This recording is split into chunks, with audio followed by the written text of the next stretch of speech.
Umiingay ang usap-usapan sa showbiz matapos kumpirmahin na ang kapamilya actress na si Janela Salvador ay opisyal ng bahagi ng Philippine adaptation ng hit South Korean drama na The Good Doctor.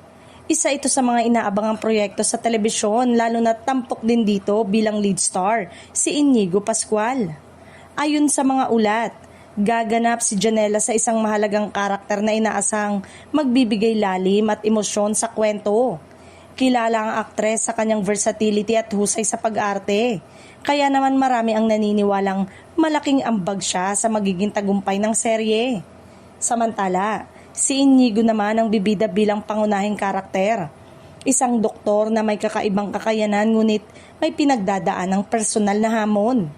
Excited ang fans na makita ang kanyang transformation sa isang mas mature at challenging na role sa proyektong ito. Sa nasabing adaptation ay isa sa malaking hakbang ng TV5 ang pagpapalakas ng kanilang primetime lineup. Patunay ito na patuloy silang naghahatid ng world-class content na kayang makipagsabayan sa mga international at local productions. Bukod sa star-studded cast, inaasahan ding magiging mataas ang production value ng serye. Mula sa cinematography hanggang sa storytelling, layunin nitong maipakita ang parehong kalidad at emosyon na minahal ng mga manonood sa orihinal na bersyon. Sa pagsasama ni Janela at Inigo sa isang proyekto, siguradong mas lalo pang tataas ang excitement ng viewers.